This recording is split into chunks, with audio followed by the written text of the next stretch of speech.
Recent గా అల్లు అర్జున్ గారి birthday టైంలో Yeah. మీరు వెళ్ళి కలిసారు, విషయం చెప్పారు నిన్నే బర్త్డే. యా సో ఎలా రిసీవ్ చేసుకున్నారు ఐకాన్ స్టార్ మిమ్మల్ని? అర్జున్ అన్న is very very very good. అంటే రామ్ చరణ్ అన్న, అర్జున్ అన్న ఇద్దరు నాకు చాలా బాగా క్లోజ్. అంటే అర్జున్ అన్నతో నేను లైక్ ఫ్యామిలీలో ఎప్పుడు ఉంటాను, గీతా ఆర్ట్స్ ఫ్యామిలీ అంతా నాకు వెరీ క్లోజ్. నిన్న మార్నింగ్ ఒక 8కి వెళ్ళి మధ్యాహ్నం 1 వరకే అక్కడ ఉండి అర్జున్ అన్నతో బాగా గడిపి వచ్చిన గెస్ట్ అందరిని రిసీవ్ చేసుకొని ఆయనతో పాటు ఉండి మంచి టైం స్పెండ్ చేశాను. అంటే మీరు ఇప్పుడు ఇండియా వైడ్ గా మీకు పాపులారిటీ గుర్తింపు వచ్చిందని మీరు చెప్తున్నారు. మీరు కొంచెం 'దురంధర్ 2' మూవీలో Yeah. Uzair Baloch yeah villain తమ్ముడు ఉంటాడు, అవును ఆ హీరో పక్కనే ఉంటది క్యారెక్టర్ అవును ఎక్కువసేపు. అవును యా ఉజైర్ బలోచ్ లాగా మీరు ఉన్నారని ఎవరైనా చెప్పారా మీకు? చెప్పారు, ఒక ఇద్దరు ముగ్గురు చెప్పారు. మ్మ్. అంటే ఫేస్ ఫీచర్స్ అవి అట్లా ఉన్నాయి. మ్మ్. సో మైట్ బి అంటే దురంధర్లో మళ్ళీ అంటే ఆయన చేశాడు కాబట్టి నేను ఇక్కడ ఉస్తాద్ భగత్ సింగ్ చేశాను. మ్మ్. చూద్దాం ఫ్యూచర్లో ఏమైనా వాళ్ళు సెలెక్ట్ చేసుకొని వాళ్ళు పిలిస్తే తప్పకుండా. అంటే హిందీలో ఇప్పటివరకు జాట్ చేశారు కదా హిందీలో బాలీవుడ్. జాట్ చేశాను సార్. అంటే నేనేమనుకుంటున్నానంటే షోలే వచ్చినంత వరకు అంటే ఫర్ ఎగ్జాంపుల్ మనదంతా 90s జనరేషన్. మ్మ్. షోలే టు బాహుబలి వరకు Bollywood is very big in Indian film industry. షోలేకి ముందు మనకు తెలియంది ఏంటంటే, నేను చాలా మంది దగ్గర తెలుసుకున్నది ఇండస్ట్రీకి వచ్చిన తర్వాత, షోలేకి ముందు సౌత్ ఇండస్ట్రీయే టాప్లో ఉండేది. మ్మ్. అంటే నేను సౌత్ నార్త్ అని డివైడ్ చేయట్లేదు, అందరూ ఇండియాయే.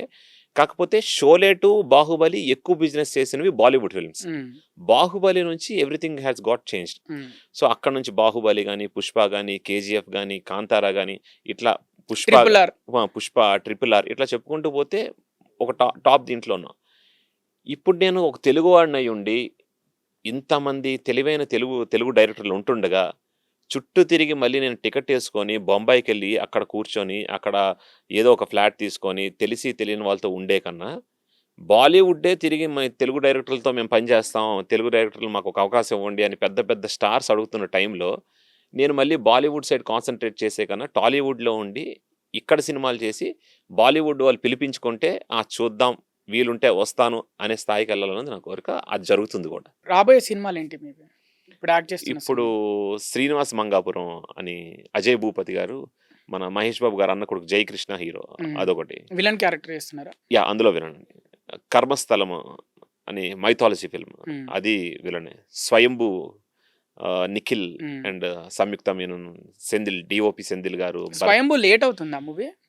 లేట్ ఏం లేదండి, అంటే అన్నీ అయిపోయి విఎఫ్ఎక్స్ వర్క్స్ చిన్న డిలే ఉంది. సో అవి కంప్లీట్ చేస్తున్నారు, అంటే అవుట్పుట్ మరింత మంచిగా వస్తుంది. తప్పకుండా అది పెద్ద హిట్. ఇప్పుడు నేను చెప్పిన Srinivasa Mangapuram hit, Karmasthalam mythology film అది హిట్ అవుతుంది, స్వయంభూ హిట్ అవుతుంది. ఫౌజీ ఇంకా చెప్పాల్సిన అవసరం లేదు, it will cross easily 1500 crores. అంటే ఇంకో దురంధర్ కన్నా ఎక్కువే. అంటే మీరు నేను ఏవి నాకు అన్ని చెప్పాలనిపిస్తుంది కానీ చెప్పలేను. ప్రతి ఫ్రేమ్ పెయింటింగ్ లాగా ఉంటుంది. హనురాఘుడు గారు ప్రతి ఒక్క అంటే మీరు సినిమా చూస్తూ కళ్ళు మూసుకొని ఎక్కడ పాజ్ చేసినా అదొక పెయింటింగ్ లాగా ఉంటుంది, అదొక మెమరీ లాగా ఉంటుంది. అంత బాగా తీస్తున్నారు హను గారు. So it will be very big film. ఇవే 4 సినిమాలు చేస్తున్నారు. 4 సినిమాలు. ఇప్పుడు మల్లేన్ గోపిచంద్ గారు, బాలకృష్ణ గారిది చేస్తున్నాను. వెళ్ళారా షూటింగ్ కి? లేదండి, ఇంకా స్టార్ట్ అవుతుంది మల్లేన్ గోపిచంద్, బాలకృష్ణ. ఇవి 5 ప్రాజెక్టులు ఇప్పుడు. ఈ 5 ప్రాజెక్ట్స్.